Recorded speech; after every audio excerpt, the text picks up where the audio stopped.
देव।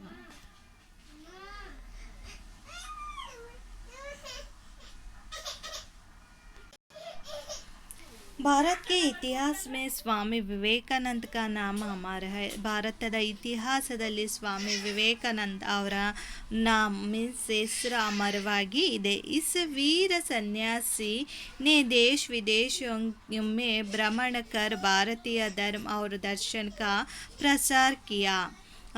ಈ ಸನ್ಯಾಸಿ ಏನು ಮಾಡಿದ್ದಾರೆ, ವೀರ ಸನ್ಯಾಸಿ ಆಗಿರೋ ಅಂಥ ನರೇಂದ್ರ ಅವರು ವಿವೇಕಾನಂದ ಅವರು ಏನು ಮಾಡಿದ್ದಾರೆ, ದೇಶ ವಿದೇಶಗಳಿಗೆ ಸುತ್ತಾಡಿ, ಭ್ರಮಣ ಮೀನ್ಸ್ ಸುತ್ತಾಡಿ ಭಾರತೀಯ ಧರ್ಮ ಅವರು ದರ್ಶನ ಕ ಪ್ರಸಾರ ಕಿಯ, ಭಾರತೀಯ ಧರ್ಮ ಮತ್ತು ದರ್ಶನದ ಬಗ್ಗೆ ಏನು ಮಾಡಿದ್ದಾರೆ, ಪ್ರಸಾರನ ಮಾಡಿದ್ದಾರೆ.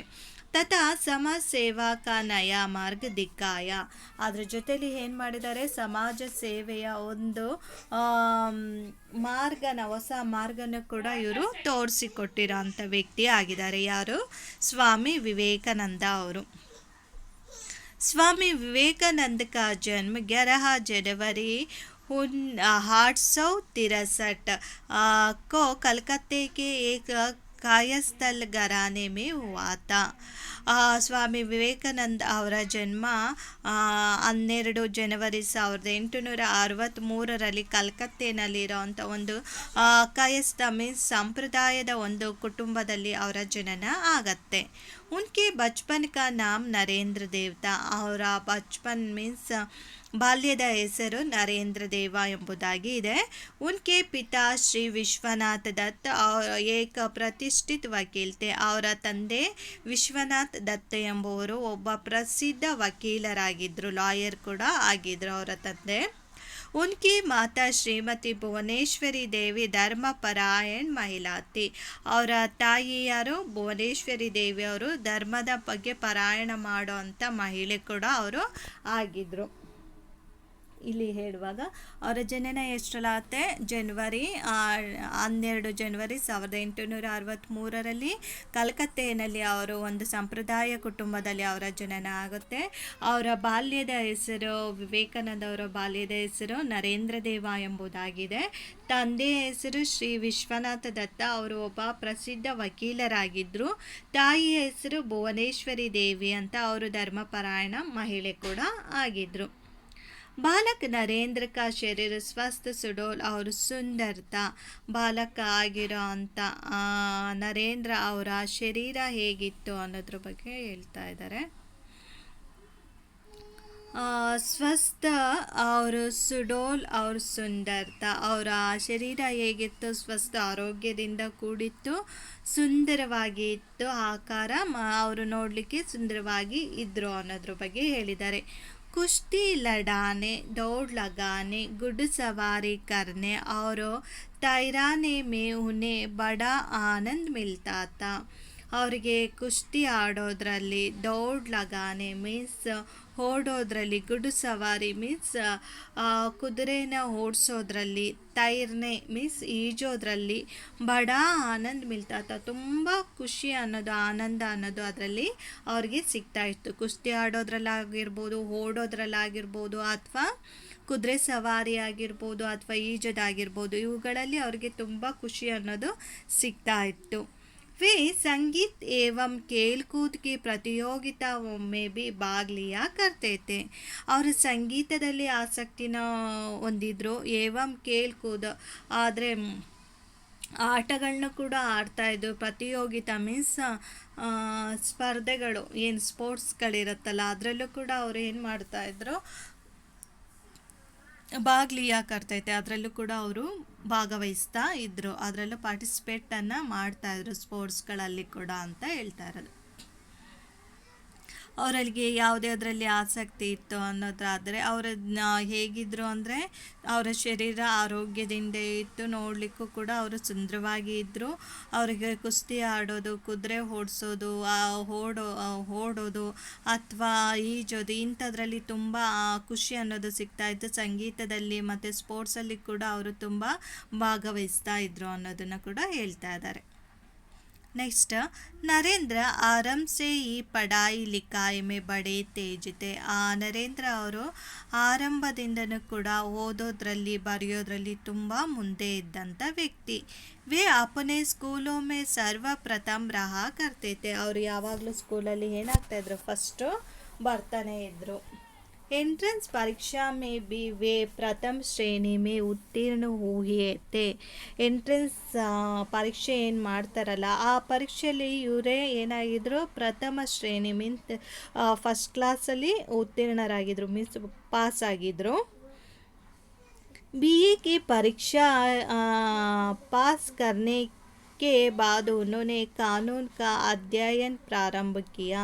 ಇವರು ಬಿ ಎ ಪರೀಕ್ಷೆನ ಪಾಸ್ ಮಾಡಿ ಆದಮೇಲೆ ಅವರು ಏನು ಮಾಡ್ತಾಯಿದ್ದಾರೆ, ಕಾನೂನು ಕಾ ಅಧ್ಯಯನ ಪ್ರಾರಂಭ ಕಿಯಾ, ಕಾನೂನನ್ನು ಅಧ್ಯಯನ ಮಾಡಲಿಕ್ಕೆ ಶುರು ಮಾಡ್ತಾರೆ. ಇಸಿ ಬೀಚ್ ಮೇ ಉನ್ಕೆ ಪಿತಾ ಕಾ ದೇಹಾಂತ ಹೋ ಗಯಾ. ಇದ್ರ ಮಧ್ಯದಲ್ಲಿ ಅವರ ತಂದೆ ಏನಾದರೂ ಸತ್ತೋದ್ರು. ಅವರು ಏನು ಮಾಡ್ತಾ ಇದ್ದಾರೆ, ಎಲ್ಲದರಲ್ಲೂ ಕೂಡ ಓದೋದ್ರಲ್ಲಿ ಬರೆಯೋದ್ರಲ್ಲಿ ಎಲ್ಲದರಲ್ಲೂ ಕೂಡ ಫಸ್ಟ್ ಇದ್ದರು. ಸ್ಕೂಲಿಗೆ ಅವರು ಯಾವಾಗಲೂ ಕೂಡ ಫಸ್ಟ್ ಬರ್ತಾಯಿದ್ರು. ಎಂಟ್ರೆನ್ಸ್ ಪರೀಕ್ಷೆ ಬರೆದಾಗಲೂ ಕೂಡ ಅವರು ಫಸ್ಟ್ ಬರ್ತಾರೆ. ಅದಾದಮೇಲೆ ಬಿ ಎ ಅವರು ಪರೀಕ್ಷೆನ ಪಾಸ್ ಮಾಡ್ತಾರೆ.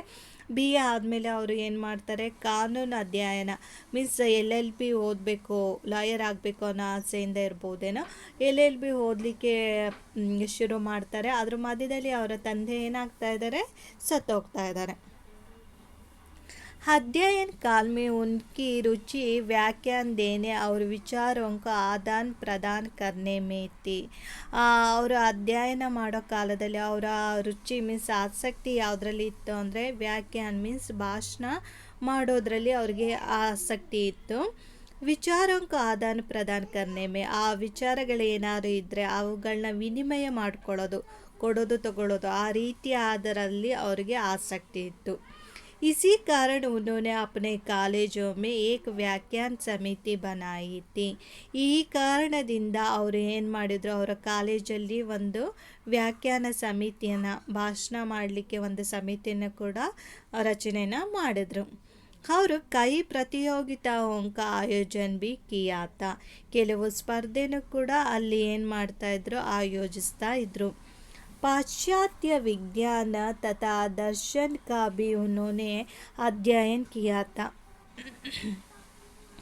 ಪಾಶ್ಚಾತ್ಯ ವಿಜ್ಞಾನನೂ ಕೂಡ ಮತ್ತು ದರ್ಶನನೂ ಕೂಡ ಏನು ಮಾಡಿದರು, ಇವರು ಕಲ್ತಿದ್ರು. ಉನ್ನೋನೆ ಅಧ್ಯಯನ ಕಿಯಾತ, ಅದನ್ನು ಕೂಡ ಅಭ್ಯಾಸನ ಮಾಡಿದರು. ಮೀನ್ಸ್ ಆತ್ಮಿಕ ವಿಷಯಗಳನ್ನೂ ಕೂಡ ಅವರು ಕಲ್ತಿದ್ರು ಅಂತ ದರ್ಶನ್. किशोर अवस्था में ही नरेंद्र दार्शनिक एवं धार्मिक विचारों में तल्लीन रहते थे. ಅವರು ಕಿಶೋರ ಅವಸ್ಥೆಯಲ್ಲಿ ಚಿಕ್ಕ ವಯಸ್ಸಿನಲ್ಲಿ ಏನಾಗಿದ್ರು, ನರೇಂದ್ರ ಅವರು ದಾರ್ಶನಿಕ ಮೀನ್ಸ್ ಆಧ್ಯಾತ್ಮಿಕ ವಿಷಯಗಳ ಬಗ್ಗೆ ಮತ್ತು ಧಾರ್ಮಿಕ ವಿಚಾರಗಳಲ್ಲಿ ಏನಾಗಿದ್ರು, ತಲೀನರಾಗಿದ್ದರು, ಅದರಲ್ಲಿ ಮುಳುಗಿ ಹೋಗಿದ್ದರು. ಏಕ ದಿನ ನರೇಂದ್ರ ರಾಮಕೃಷ್ಣ ಪರಮಹಂಸಕ್ಕೆ ಪಾಸ್ ಪೌಂಚೆ. ಒಂದು ದಿನ ನರೇಂದ್ರ ಅವರು ಏನು ಮಾಡಿದರು, ರಾಮಕೃಷ್ಣ ಪರಮಹಂಸ ಅವರ ಹತ್ರ ಹೋದರು. ಅವರು ಅಪ್ಪನೇ ಜಿಜ್ಞಾಸವನ್ನೇ ಕಹಾ ಸುನಾಯಿ. ಅವರು ಏನು ಮಾಡಿದರು, ಅವರಲ್ಲಿ ಇರೋ ಅಂಥ ಒಂದು ದಾರ್ಶನಿಕ ವಿಷಯಗಳ ಬಗ್ಗೆ ಇರೋವಂಥ ವಿಷಯಗಳ ಬಗ್ಗೆ ತಿಳ್ಕೊಳ್ಬೇಕನ್ನೋ ಆಸಕ್ತಿಗಳ ಬಗ್ಗೆ ಅವರಿಗೆ ರಾಮಕೃಷ್ಣ ಪರಮಹಂಸ ಅವರಿಗೆ ತಿಳಿಸ್ತಾರೆ. ಅದನ್ನು ರಾಮಕೃಷ್ಣ ಪರಮಹಂಸನೇ ನರೇಂದ್ರ ಕೋ ಅಪನ ಶಿಷ್ಯ ಸ್ವೀಕಾರ ಕಿಯ. ಅದನ್ನು ಕೇಳಿದಂಥ ರಾಮಕೃಷ್ಣ ಪರಮಹಂಸ ಅವರು ಏನು ಮಾಡ್ತಾ ಇದ್ದಾರೆ, ಅವರನ್ನು ಅವರ ಶಿಷ್ಯನಾಗಿ ಸ್ವೀಕಾರನ ಮಾಡ್ಕೊಳ್ತಾರೆ. ಹಾಗಿದ್ರೆ ಇವರು ಏನಾದರೂ, ರಾಮಕೃಷ್ಣ ಪರಮಹಂಸ ಅವರು ಇವರ ಗುರು ಆದರು, ಇವರ ಶಿಷ್ಯ ಇವರಾದರು. ರಾಮಕೃಷ್ಣ ಪರಮಹಂಸ ಅವರ ಶಿಷ್ಯ ಸ್ವಾಮಿ ವಿವೇಕಾನಂದ ಅವರು ಆಗಿರ್ತಾರೆ. स्वामी परमहंस के जीव दर्शन से विवेकानंद इतने प्रभाव हुए थे कि उन्होंने अपने गुरु के संदेश का प्रसार करना चाहा. ಸ್ವಾಮಿ ವಿವೇಕಾನಂದ ಅವರು ಏನು ಮಾಡಿದರು ಅಂದರೆ, ಸ್ವಾಮಿ ಪರಮಹಂಸ ಅವರ ಜೀವನದ ಬಗ್ಗೆ ಮತ್ತು ದರ್ಶನಗಳ ಬಗ್ಗೆ, ಆತ್ಮಿಕ ವಿಷಯಗಳ ಬಗ್ಗೆ ವಿವೇಕಾನಂದ ಇತನೇ ಪ್ರಭಾವ ಏತೆ, ತುಂಬ ಅದರ ಪ್ರಭಾವಕ್ಕೆ ಅವರು ಒಳಗಾಗಿರ್ತಾರೆ. कि उन्होंने अपने गुरु के संदेश का ಪ್ರಸಾರ करना चाह. ಹಾಗಾಗಿ ಅವರು ಏನು ಮಾಡ್ತಾರೆ, ಅವರ ಗುರುಗಳ ಒಂದು ಸಂದೇಶನ ಪ್ರಸಾರನ ಮಾಡಬೇಕು, ಹಂಚಬೇಕು, ಎಲ್ಲ ಕಡೆನೂ ತಿಳಿಸ್ಕೊಡ್ಬೇಕು ಅಂತ ಪ್ರಯತ್ನನೂ ಕೊಡ್ತಾರೆ. ಸಂದೇಶ ಪ್ರಸಾರ ಕರ್ನ ಚಹ ಮಾಡ್ತಾರೆ, ಸಂದೇಶಗಳನ್ನ ಪ್ರಸಾರನ ಮಾಡ್ತಾರೆ, ಹಂಚ್ತಾ ಇದ್ದಾರೆ. जनता को सत्य की राह दिखाने के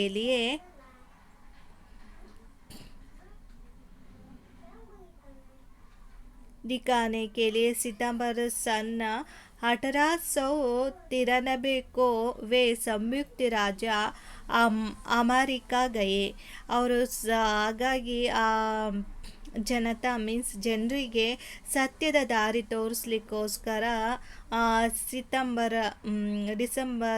ಸೆಪ್ಟೆಂಬರ್ ಸನ್ 1893 ಮೀನ್ಸ್ 1893ರಲ್ಲಿ ಸಂಯುಕ್ತ ರಾಜ್ಯವಾಗಿರೋಂಥ ಅಮೇರಿಕಕ್ಕೆ ಹೋಗ್ತಾ ಇದ್ದಾರೆ.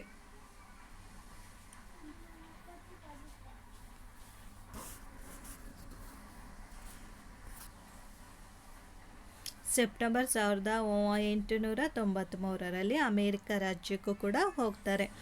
उस समय वह शिकागो नगर में ಸರ್ವಧರ್ಮ ಸಮ್ಮೇಳನ हो रहा था. ಆ ಸಮಯದಲ್ಲಿ ಶಿಕಾಗೋ ನಗರದಲ್ಲಿ ಸರ್ವಧರ್ಮ ಸಮ್ಮೇಳನ ಕೂಡ ಆಗ್ತಾ ಇರುತ್ತೆ. इस महासभा में विवेकानंद ने भारतीय धर्म और तत्वज्ञान पर भाषण दिया. ಈ ಸಮಯದಲ್ಲಿ ಅವರು ಏನು ಮಾಡ್ತಾ ಇದ್ದಾರೆ, ವಿವೇಕಾನಂದ ಅವರು ಭಾರತೀಯ ಧರ್ಮ ಮತ್ತು ತತ್ವಜ್ಞಾನದ ಬಗ್ಗೆ ಭಾಷಣ ಕೂಡ ಆ ಸಮ್ಮೇಳನದಲ್ಲಿ ಮಾಡ್ತಾರೆ. उनका ಭಾಷಣ ಬಡಾ ಗಂಭೀರ ಏವಂ ಹೃದಯ ಸ್ಪರ್ಶಿತ. ಅವರ ಭಾಷಣ ತುಂಬ ಗಂಭೀರವಾಗಿತ್ತು, ಹೃದಯಕ್ಕೆ ಮುಟ್ಟೋ ಥರ ಹೃದಯ ಸ್ಪರ್ಶಿಯಾಗಿ ಕೂಡ ಇತ್ತು. ಉನ್ಕಿ ವಾಣಿ ಸುನ್ಕರ್ ಶ್ರೋತಗಣ್ ಮುಗ್ದು ಗಯೆ. ಅವರ ಮಾತುಗಳನ್ನು ಕೇಳಿದಂಥ, ಅಲ್ಲಿ ಕೇಳ್ತಾ ಇದ್ದಂಥ ಜನ ಏನಿದ್ರಲ್ಲ ಹಾಗೆ ಮಗ್ನರಾಗಿ ಹೋದರು. ಕುछ समय तक वे अमेरिका में ही रहे. ಅವರು ಸ್ವಲ್ಪ ದಿನಗಳು ಅಮೇರಿಕಾದಲ್ಲೇ ಇರ್ತಾರೆ. ಅವರು अपने भाषणों द्वारा लोगों को त्याग और संयम का पाठ पढ़ाया. ಅಲ್ಲಿ ಏನು ಮಾಡ್ತಾ ಇದ್ದಾರೆ, ತ್ಯಾಗ ಮತ್ತು ಸಂಯಮಗಳ ಬಗ್ಗೆ ಕೆಲವೊಂದು ಪಾಠಗಳನ್ನ ಅಲ್ಲಿ ಜನರಿಗೆ ಅವರು ಕಲಿಸಿಕೊಡ್ತಾರೆ. ಇಸ್ಕೆ ಬಾದ್ ವೇ ಇಂಗ್ಲೆಂಡ್ ಅವರು ಸ್ವಿಟ್ಜರ್ಲ್ಯಾಂಡ್ ಬಿ ಗಯೆ. ಅದಾದಮೇಲೆ ಅವರು ಇಂಗ್ಲೆಂಡ್ಗೆ ಮತ್ತು ಸ್ವಿಟ್ಜರ್ಲ್ಯಾಂಡ್ಗೆ ಕೂಡ ಹೋಗ್ತಾರೆ. ಅವರು ಉನ್ನೋನೆ ಸತ್ಯ और धर्म का प्रसार कर ಭಾರತ್ ಕೆ ಗೌರವ ಕಾ ಬಡಾಯ. ಅಲ್ಲಿ ಸತ್ಯ ಮತ್ತು ಧರ್ಮದ ಬಗ್ಗೆ ಪ್ರಸಾರನ ಮಾಡುತ್ತಾ ಭಾರತದ ಗೌರವನ ಏನು ಮಾಡ್ತಾರೆ, ಇನ್ನೂ ಹೆಚ್ಚಿಸ್ತಾರೆ. ಅನೇಕ ವಿದೇಶಿ ಸ್ವಾಮೀಜಿ ಕೆ ಶಿಷ್ಯ ಬನ್ಗಯೆ. ಅನೇಕ ವಿದೇಶಿಯರು ಏನಾಗಿದ್ರು, ಇವ್ರಿಗೆ ಶಿಷ್ಯರಾಗಿ ಕೂಡ ಆಗ್ತಾರೆ. ಉನ್ಮೆ ಸೆ ಕುಮಾರಿ ಮಾರ್ಗರೆಟ್ ಎಲಿಜಬೆತ್ ಕಾ ನಾಮ್ ಉಲ್ಲೇಖನೀಯ ಹೈ.